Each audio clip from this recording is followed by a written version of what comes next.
You've entered BOOKSTORM with Kristen Civiletto and me, Chris Storm. This is a podcast devoted to best-selling books that matter, books that make a difference. We're diving down deep with beloved authors about their stories. We're exposing hot-button topics and heartfelt themes, the issues that affect each of us in our own lives, as siblings, parents, partners, friends, as human beings. We're braving new ideas, fresh thoughts, hard lessons, and important truths. Those kinds of things that stay with us long after we turn the last page and close the book. Well, welcome back, book lovers and fans of BOOKSTORM podcast. We are so excited. I'm rubbing my hands together in excitement here for those of you who are not watching on YouTube, because we have the fabulous Wade Rouse, who is a USA Today, Publishers Weekly, and internationally best-selling author of 13 books. You also will know him because of the book we're here to talk to him about today under his pen name, Viola Shipman. And I love this because this was his grandmother's name, and he's giving her a lot of honor by using this name because she was a poor working woman living in the Ozarks whose heirlooms and family stories inspired Wade's fiction. And what a beautiful way to honor her. I want to tell you a little bit more about Wade before we begin. He has had so many accolades and awards. He has Best Book of Fall by Country Living magazine. He was voted Best Holiday Book by Good Housekeeping. Publishers Weekly has raved about him. Wade was a finalist for the Goodreads Choice Award in Humor. He only lost to Tina Fey. And he was named by Writer's Digest, I love this, the #2 writer, dead or alive, we'd like to have a drink with. And he got this award sandwiched between Ernest Hemingway and Hunter Thompson. Wow. Well, Kristen and I agree. So here we are. Let me carry on a minute. His books have been selected by Must Reads. He's been featured on NBC's Today Show, Washington Post, USA Today, Chelsea Lately, who, by the way, I have to add, I just saw in Calgary this weekend on the treadmill next to me. He's Indie Next Picks. He lives in Saugatuck, Michigan, and Palm Springs. We're thrilled to have him today because we adore this book, The Edge of Summer. Highly recommend it. And for those of you on YouTube, you will see Kristen and I for the very first time. We've got some wine here. We're going to cheers to Wade because you're going to want to also connect with him on Facebook Live Thursday evenings, 6:30 p.m. Eastern Standard Time. You can hear his show, Wine and Words with Wade. Wade, thank you. It's a pleasure having you here today. Thank you for having me. I love the introduction. Love that you were next to Chelsea on a treadmill. Love that you have the wine out. And I always say between Ernest Hemingway and Hunter Thompson, that's like either a blessing or a curse. Either it says good things about me or terrible things, but thanks for the wine. And I have to add, so we have the wine because I had to have it. And I said to Kristen, well, we're recording this at 2:00 in the afternoon. But then I said, you know what? We'll air the podcast at 5, so that makes it okay. It does make it, and you know what? I'm going to be switching my water out very quickly, so I'll be joining you. Listen, that's the old country song. It's 5 o'clock somewhere. Yes, that's exactly right. Well, wonderful. Well, Wade, we'd like to give our listeners a little bit of the background of the story. So if you'll allow me, I'll just kind of summarize a little bit of what's happened, and we don't give away any spoilers, but we would love for you to add anything at the end if there's anything else that you think is important. But The Edge of Summer is a heartfelt story, and it's set against really two beautifully drawn backdrops. In your story, a woman, Sutton Douglas, is searching for clues that her secretive mother's past has really remained hidden for a long time, and she's trying to piece together both that past as well as her own future. Sutton was very devastated by the loss of her mother. Her mother was a very quiet and loving but very, very private woman. She was a seamstress in the Ozarks, and many referred to her as just Miss Mabel. But she had a lot of wisdom from living in the Ozarks, but not a lot of information about her past or her own family. So Sutton makes the impulsive decision to pack up and head north to a Michigan resort town. And she believes that potentially she'll find some answers there to her lifelong questions about her history, about her mother, and really about her place in the world as well. Now, in Michigan, Sutton buys a collection of buttons at an estate sale from Bonnie Lyons. And it's an interesting location because, first of all, she shares a name with the location where she is, but also it was known as the button capital of the world at one time, which plays so amazingly into your story. Bonnie Lyons is kind of an imposing matriarch, and Sutton becomes kind of maybe obsessed with the idea that potentially this is a family member of hers. She's not sure. But as she starts learning clues from both the town, from things her mother has left behind, she starts piecing together things that make more sense. And it is something that is so important to her because she has not had this history. And without that history, she doesn't believe she can really figure out that future. So we were so excited about this book because it spoke to many of these universal themes that we all wonder about. But I was wondering if you wanted to add anything in terms of some of the facts. It's a beautiful summary. Thank you very much. The only thing I would add is, every novel that I write is inspired by some memory, typically of my grandmother's or heirloom. And as you noted, my grandmother was a working poor seamstress, and I grew up in her sewing rooms in the Ozarks. And when the school bus would often let me off at the same time she was walking home from work. She never finished high school or learned to drive. And I would take a seat in her sewing room. She would sit down at her singer even after she sewed all day long. And I would watch her make my school clothes or my mother's, some of my mother's pretty coats, or she would go to Goodwill and rip buttons off an old blouse and put new ones on. And I would, play with the buttons and watch her sew. And I always wondered how my grandmother got from here to here in her life. What didn't she tell us, like so many of our elders? What did she keep secret? But often she would just look at me and smile. And that memory kind of resonated with me my whole life. I have her buttons and I have her button jars in a place of honor in my cottage here in Michigan, along with her sewing basket.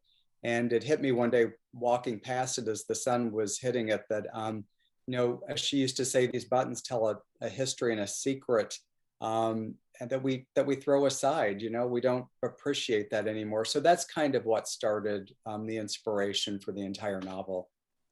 Beautiful. And, this is the kind of thing where it's a story that has been building in your life your whole life. Like I can see where this came from your heart, but what an amazing backdrop. Wow. We love that. Kristen and I, we've talked about this before on the podcast, having grandparents or parents who've passed away and keeping little treasures.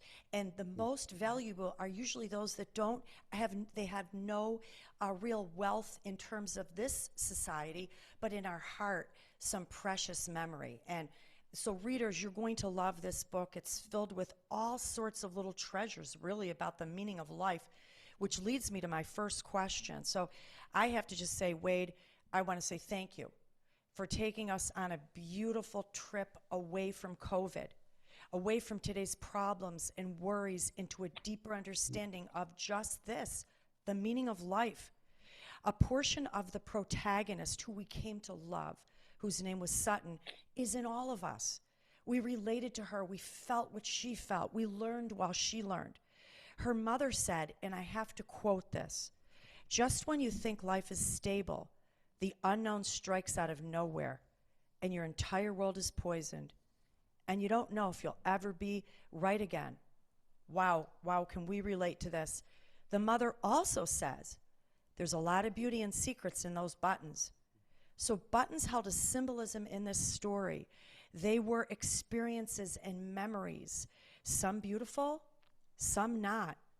And I wanted to ask you, as the author of these beautiful characters, Mabel and Sutton, what strengths or hard-earned wisdom did you instill in Sutton to be able to sort through these buttons, these memories, to know which ones to put aside and which ones to treasure, maybe even how to overcome some of them? It's a great question and a beautiful question. It really gets to the heart of the novel. I it was, returning to why I wrote this book. I have to say, I was walking by my grandmother's buttons one day, and I think we, as you said, so many of these heirlooms that we have and we keep, it could be a button, it could be a charm bracelet, it could be a sideboard that's been given to us, a buffet, whatever it is. We often walk by these things without giving it much thought after they've been passed down to us. We don't know the story behind the story.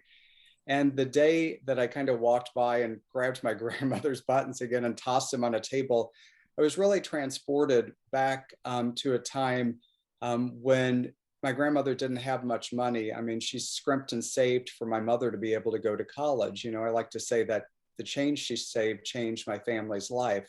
But my grandmother would tell me the stories behind a lot of these buttons, beautiful buttons that were covered in cloth, or were glittery and golden, some that looked like they were from soldiers' uniforms. And my grandmother would often kind of piece together histories of where she got the buttons or who they were from. And so that's what I tried to carry through in Sutton's story, which is the fact that, as you so beautifully said, so many of these things we toss aside, but so many of these things that we take for granted provide a history to who we are and a hidden strength to who we can be. I think too many of us today, we're caught up in a world of Instagram and social media, which is a necessary kind of evil in this world, especially for authors and what we do. But we often forget who we are deep down inside. We try to present a surface to the world. And what I tried to do with these buttons and with Sutton was try to kind of dig beyond that surface layer to who she was and who she wanted to be. A lot of the buttons that I had that inspired this story were ones that came directly from my grandmother's blouses. They came from a wedding dress.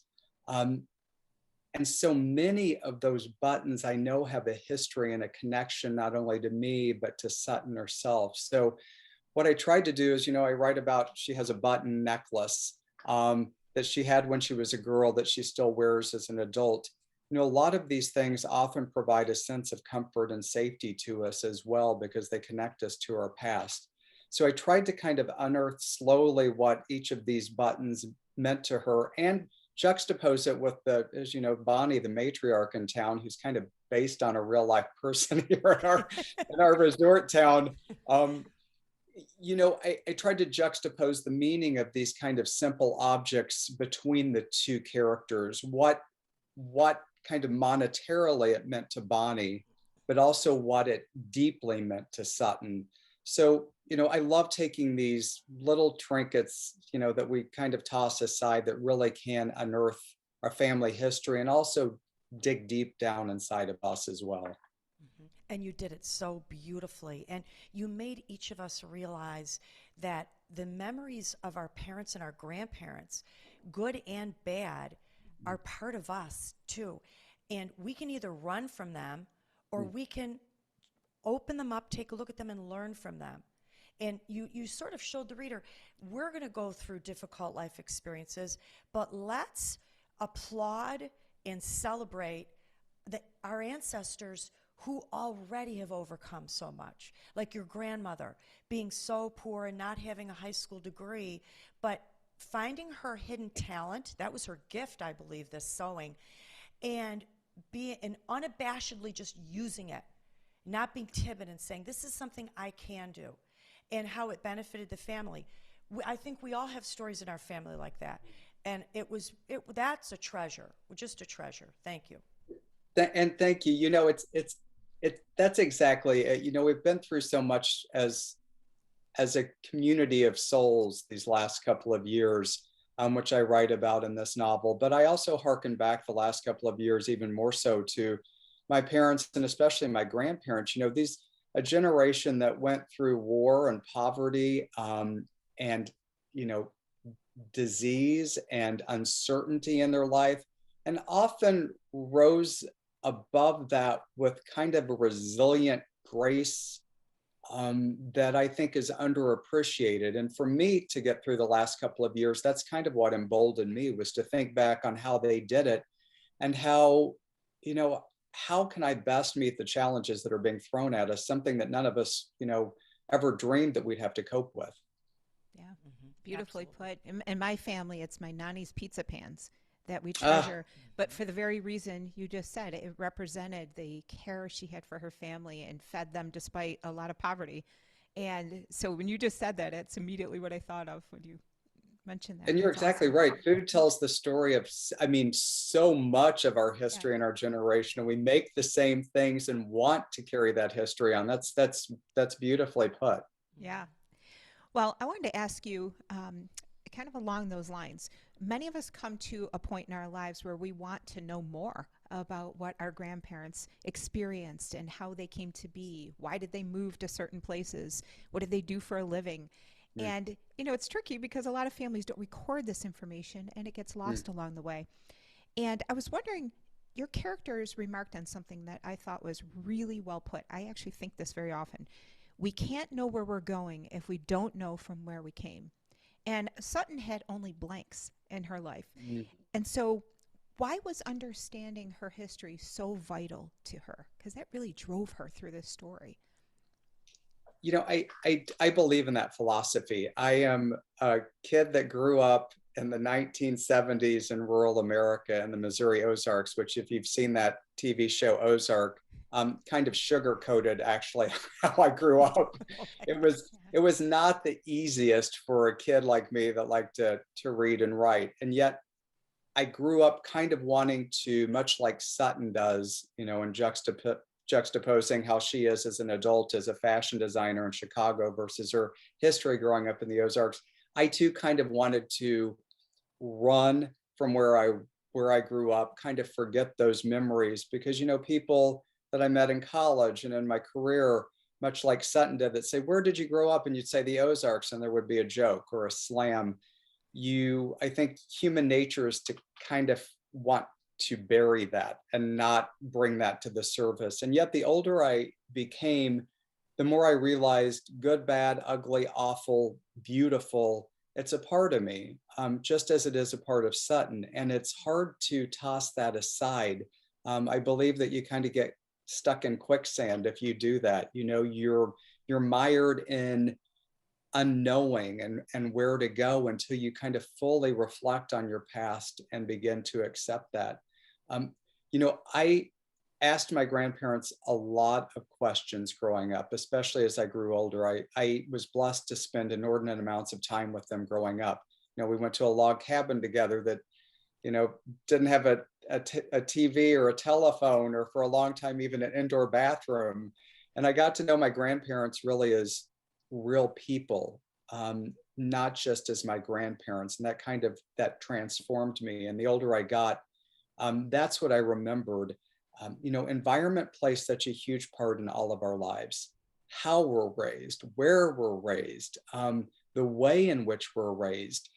And so many of us, and I understand this, try so hard to start anew or make a new life, forge it in a way that doesn't include the past. And I've come to believe that often does no good for us, until we kind of reconcile that piece. And so it plays an important part of my life, and it plays a hugely important part in Sutton's life, because oftentimes we can't become the people that we're meant to be until we fully understand and accept, our past, like Sutton does. So it's, you know, it's an important piece of this novel, and also every book I write, because it's such an important part of how I became who I am. Yeah, I love that. And I love the fact that she had to almost be in a different location in order to have that perspective to look back and realize what she grew up with and how she grew up. You know, You that do. takes So many effort. of us run, you know. I think Yeah. that's a natural thing, is to kind of get away from where we're raised. And then a time comes, it's funny, you know, I lived in Chicago and I lived in St. Louis, and now I find myself in a tiny little resort town. Actually, I live in the resort town where this book is set. And but it's on my own terms. It's a beautiful small arts community that has everything that I grew up with, but everything that I wanted. Yeah. So that's where kind of the reconciliation of the past has always helped me. And I think brought Sutton is me in many ways, that became the person that she wanted to become. Yeah. Excellent. I wondered about that. I wondered if you were relating to that character Sutton, and that is a beautiful thing. I also believe what you just said. Our favorite people in this world are not the perfect people. They're not someone who's had everything fall in line. They're the people who've been through some stuff, and they can show us the way. Or we can look at them, admire how far they've come and what they've fought against.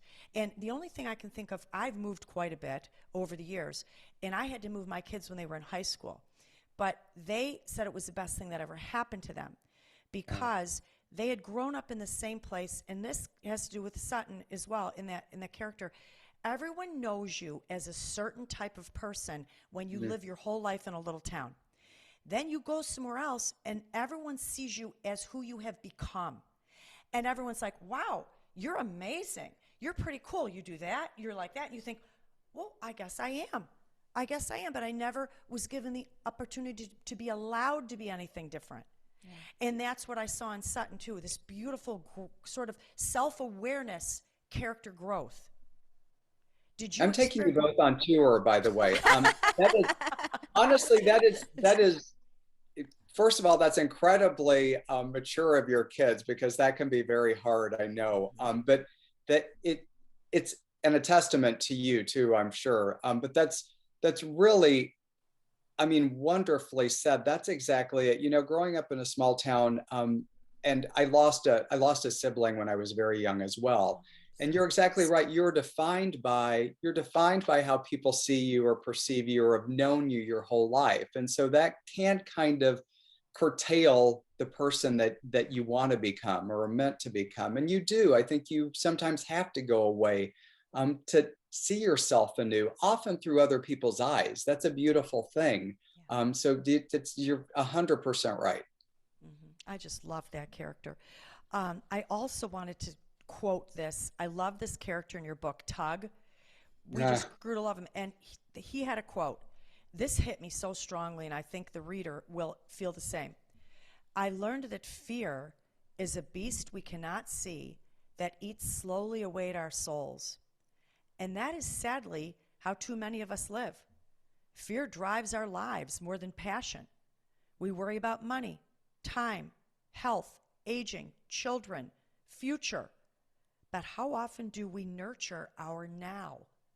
And I read that and I just thought, wow, we definitely can get caught up in fear and allow it to dictate our future. But I loved did you write these characters, Sutton, and even her mother, Mabel, did act out of fear. Sutton seemed to overcome it more than Mabel was capable of. Why do we all do this? And what did you instill in Sutton to be able to overcome this fear? It's a great question. It's a huge foundation and philosophy of my life. You know, and I'm going to kind of weave, as you can tell, Sutton's a lot of me, and I'm going to weave myself back into her. You know, I grew up always wanting to write. It was not something that we ever think is a logical thing to do. You know, my dad was a chemical engineer. He was, you know, an Ozarks guy, very by the book, not a lot of emotion. Me writing, he couldn't even quantify in any way. And I also grew up wanting, as I think so many kids do, and to Sutton, as I write about Sutton in the novel too, just wanting to fit in. You don't want to be the kid that is different. You don't want to be the kid that is picked on. You don't want to be the button girl. You don't want to be the poor kid. And so you try to assimilate yourself with others just to kind of make it through. It's seminal especially as a kid and a teenager. And we tend to follow that into adulthood. You know, we go to college. What are we going to do? What's the path that may be a little bit easier and more lucrative rather than what truly calls to us? And that's what I did much of my life. I was very successful. I was a PR director, and then I hit 40 and was miserable. Happy in my life, miserable in my career. And long story short, my mother was a nurse and a hospice nurse, and I used to always kind of go on her calls with her when I would visit, because it was one of the times we got to catch up on her long drives across the Ozarks. And she used to always tell me when she would come out, helping someone kind of transition at the end of their life, that everyone was filled with regret. Everyone. And she begged me not to be that person. She always said that I could go back in my life, but I can never go forward. So she's the one that really inspired me to write a book in the first place. And to do that, I had to unlearn fear. I mean, we're taught to be fearful in this world. We're taught to be scared of so many things. And as writers, when we start, bad things happen from, I always say, from your head to your fingers, typing on your laptop or typewriter or taking notes, because we think this isn't going to be any good. I'll never make a dime at this. It'll never be published. I need to be focusing on my real job, getting my kids to soccer practice, mowing the yard, whatever it is. And so we give up out of fear before we ever begin. And that's kind of a piece that I really wanted to bring to life in this novel, was looking at her mother and doing what she had to do to survive, but also being scared her entire life, the things that it does to us, how it thwarts us from fulfilling our dreams. And, she finally gets clarity through Tug, and through kind of getting a way to get perspective on her own life. So, for me, when I talk to aspiring writers, that's a huge flashpoint for me, as I always bring that to life, because before any of us can do anything in our lives, we have to just let go of all of those things that shackle us. And there are many in our lives. That we were just talking about that before the podcast. We discussed the book for a good while, and this is a very big theme in our own lives. This idea of being afraid. What is someone going to say? What are they going to think? What if I fail? And it does something to you when you go to a funeral. I'm a hospice volunteer. I was a hospice volunteer for Oh my about gosh. 8 years. Not so much anymore since my mother passed. Then I had a hard time with it. But I've Yeah. sat next to a lot of people transitioning, and I know exactly what you're talking about. But there is something that hits at one point in your life where you say, look, I've got limited time here. What am I going to do with it? And I'm just going to go for it. And if I fail, I fail. But it sure is better to try than not to try. And I just saw that in the character, and thank you for sharing that. That's a little golden nugget of wisdom right there. Wouldn't you say, Kristen? Oh, absolutely. In fact, I'd like to kind of pursue that just a little bit, Wade, because a couple things you said were so profound about this idea of regret. And first of all, your characters express regret, several of them, for things or choices that they may have made or not made. But what is it about a crisis like COVID, or maybe turning 40, or losing a job, that helps clarify for us what we should be doing? I was wondering if you could kind of comment on that a little bit. Sure, that's a great question. A couple of ways. If you look at COVID specifically, which launches this novel, and which I have to say I had to approach my agent and publisher and editor very gently about, because there was concern about if people were going to be comfortable reading about it, if it was a bit too soon. And as I told them, what I wanted to do, and as I hope I did in the novel, was I wanted a crisis like this to be a launch pad for the character, because it was for so many of us in our lives. Something we never dreamed would happen came into our lives and shook so many of us, took so many lives, changed the world. And yet, if there was maybe one silver lining, it was the fact that it also allowed us to recalibrate what was important in our lives. It recentered so many of us. So many of us quit jobs, so many of us moved, so many of us started new endeavors. And that was a beautiful thing that I don't think Sutton would have done nor would so many of us done had this not come into our lives. What shook us by the shoulders and said, are you happy in your relationship? Are you happy where you live? Maybe questions we never would have considered. And that was kind of a launching pad for me in wanting to write this book, and especially for Sutton as well. You can look at so many instances in our lives, and I think it's how we deal with them. For me, I was very traumatized by, for instance, the loss of my brother for so many years. Thinking that perhaps that, as I grew older, that this is awful to say, that maybe God had made a mistake.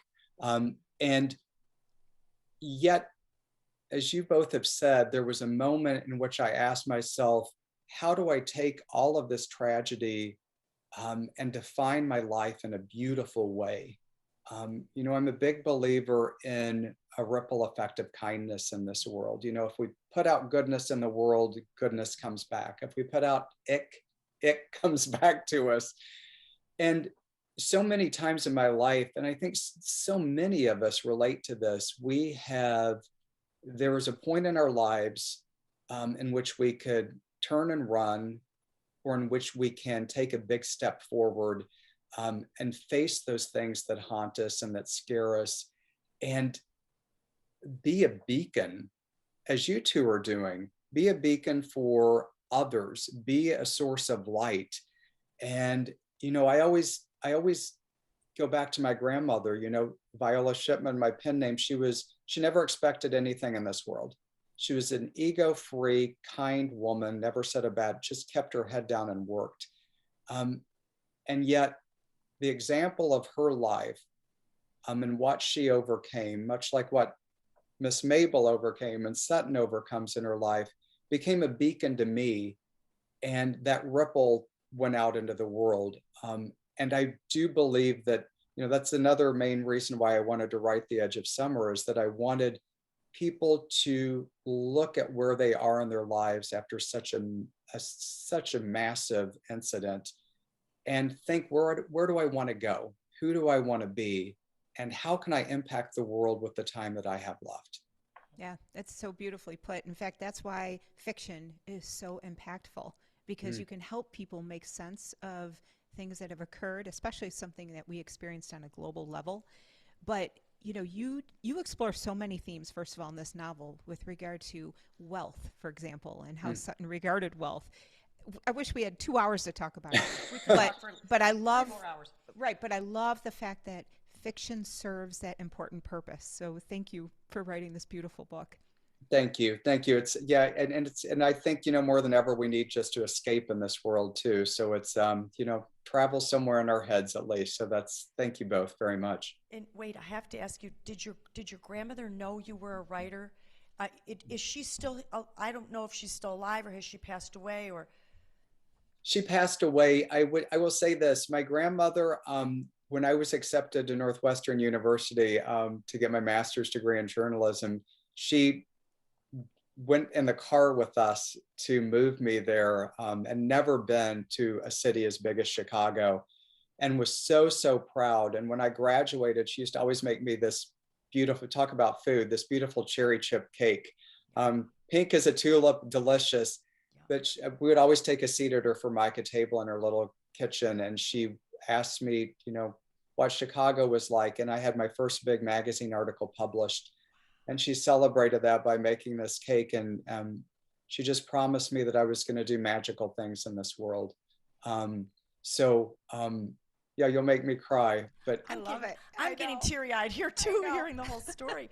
Well, you did make her so proud, and I just do believe this. I have no proof of this, but I'm sure she can see what you're doing now, and she sees that you have used her name as your pen name. What an honor that is, because of the impact that she made on your life. And the whole story, not only Edge of Summer, but your whole story is so beautiful. Thank you so much for sharing. And I want to just close by saying, can you give us a little clue about what's on your radar? What are you working on next?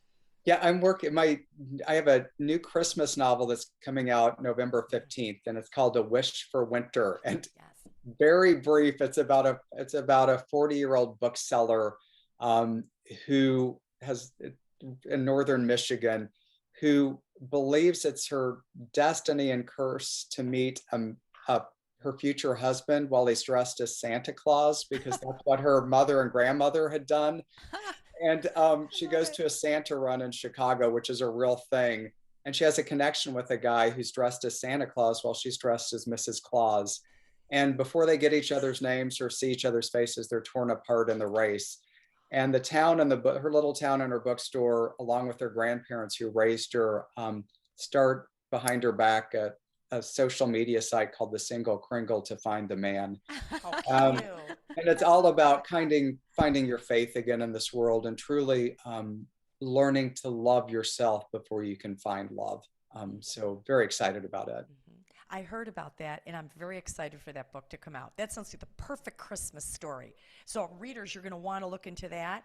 But in the meantime, you have to read this book, The Edge of Summer. Kristen and I adore it. And you're going to want to connect with either Wade Rouse, or you can find him as Viola Shipman on violaszipman.com or waderouse.com. You can also find him on Facebook, Twitter, Instagram, and YouTube.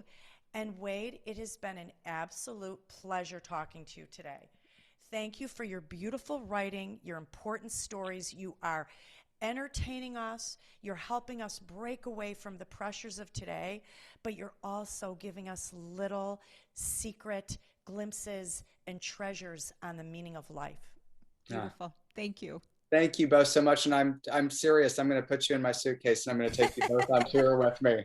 We're there. Cheers. Cheers to that. Cheers. Have a wonderful Here, day. here.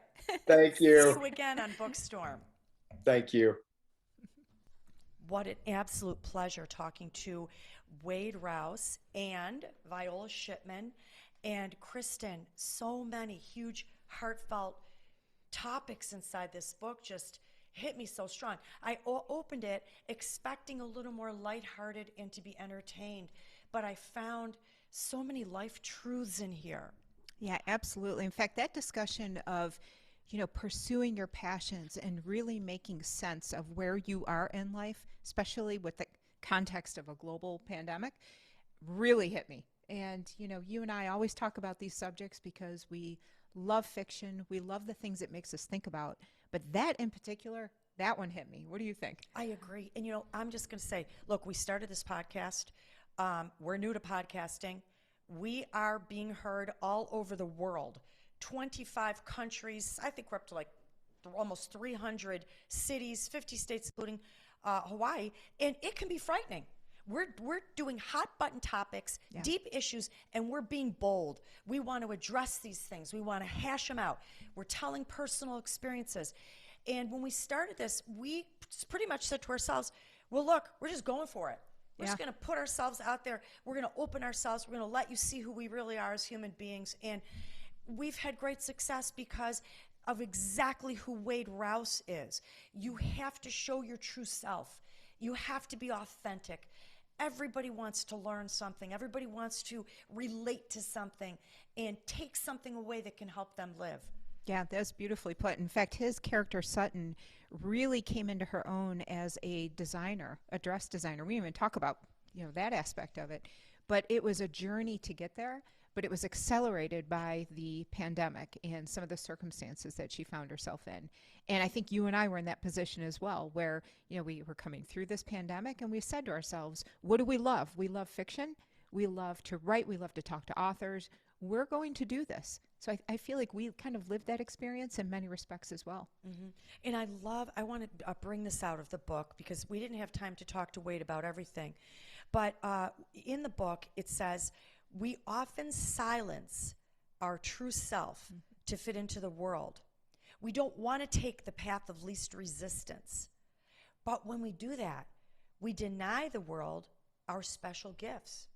So if we're just going to be so eager to fit in, we're missing out on what we have that's our unique individuality that could contribute in a significant way to someone's life.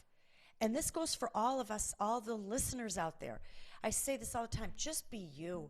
Be the quirky, unusual, eccentric, different you.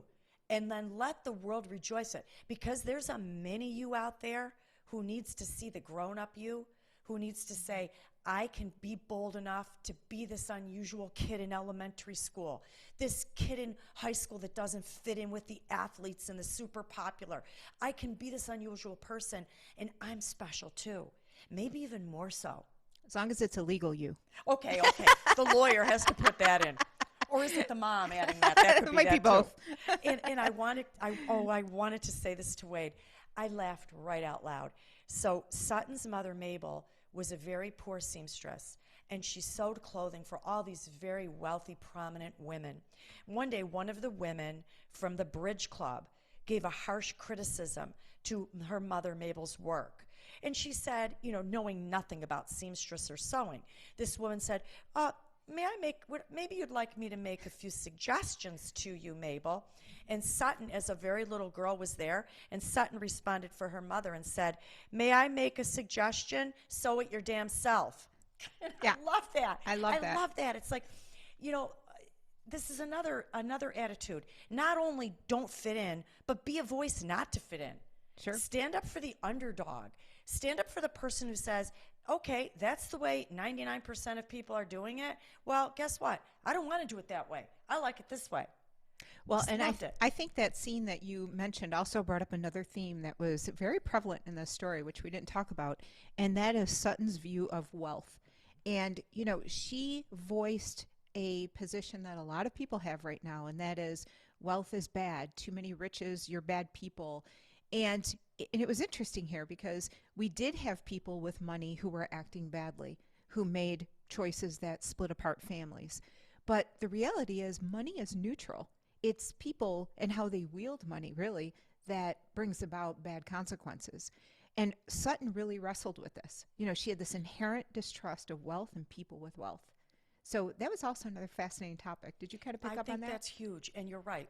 Money is neutral, but wealth does provide opportunity for to be a voice, opportunity to make changes, or even to affect someone else's life, especially those below you. So I guess the crazy thing about wealth would be like, look, in New York State here, we had the mega million. I thought it was in quite a few states. What did it go up to? 1.2 billion? Oh, yeah. Okay, so this to me is red flag danger. I didn't want my kids to win. I'm like, please don't let any of my kids win, because you will lose yourself in that. You have to remember who you are. You have to put away pride. I guess the key to wealth maybe is selflessness. You have an opportunity to help people, or are you going to use that opportunity to just give it to yourself? Yeah. Well, and also the flip side of that is the person judging people because they have wealth. We've got to be very careful about that, because not every wealthy person is, ignorant or a misogynist or something else that is dividing wedges in families. We have examples of both good people and bad people with wealth.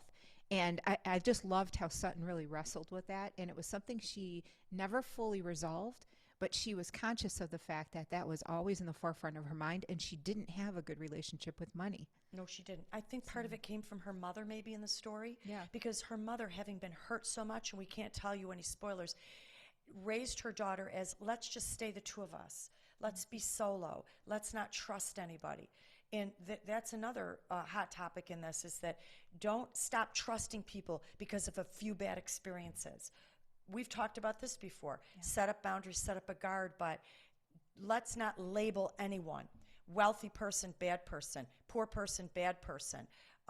Irish person, bad person. Like religion, nationality, politics, social status, career. It's very dangerous territory when we start labeling people. I love that you said that, Kristen. What's on your radar, Chris? Well, you took it. I never have anything. I really wanted to say that quote, and I just love that that little girl stood up against that supposedly powerful, wealthy person. I guess my radar would be truth. Like, in spite of it all, truth prevails. Mm-hmm. And you can pretend, you can be wealthy and you can pretend, or you can be very poor and downtrodden, stick with truth. Truth can bring you out of the most destitute situation and hope and set you on a good path. That's what I got out of this story, just this hope. Yeah. How about you? No, that was great. I think a little bit of a twist on truth, and that is being true to yourself and really allowing those passions to come out in your creativity, in your free time. You know, so many of us work and we work and we work and we work because we have to sustain ourselves. But a lot of how we sustain ourselves is through pursuing our passions and being able to have the energy to do things we really enjoy. So Absolutely. that was something that really stuck with me after this book, and all week I've been thinking about that. Absolutely. I was so excited about this book. I have loved Wade Rouse and Viola Shipman for so many years now. It was just a thrill to talk to him. And so I just want to say thank you, listeners. And as always, you know, I've got to give a shout out to our incredibly talented, not only sound engineer, but now we're calling him producer because he makes us look good, sound good. I don't know where we'd be without Mr. Mark Carey. Hope you guys enjoyed the show, and we'll see you next week. And they did, I'm sure, and so did we. And we have such a summer and fall lineup. We've had to actually put the brakes on a little because we're overbooked here. We're so excited with these fantastic life-changing novels. Stay tuned for Hester by Laura Lico Albanese, Ashton Hall by Lauren Belfer, The Lost Girls of Willowbrook, Ellen Marie Wiseman, The Violin Conspiracy by Brendan Slocum. We have The Secret Keeper of Jaipur by Alka Joshi. We have Secluded Cabin Sleep 6, Lisa Unger. We're launching the paperback version of The Postmistress of Paris by Meg Waite Clayton. The Many Daughters of Afong Moy by Jamie Ford. Her Last Affair by John Searles. And Fox Creek by William Kent Kruger. In the meantime, listeners, stay on the radar with BOOKSTORM by visiting our website at bookstormpodcast.com. You can visit us on Facebook, Instagram, Twitter, and if you'd like to see us in person, or better yet, one of our amazing authors, you can view the video version of this podcast on YouTube. Just search for BOOKSTORM Podcast. And until next time, one of the best ways to brave the storm is to dive down deep into life-changing fiction.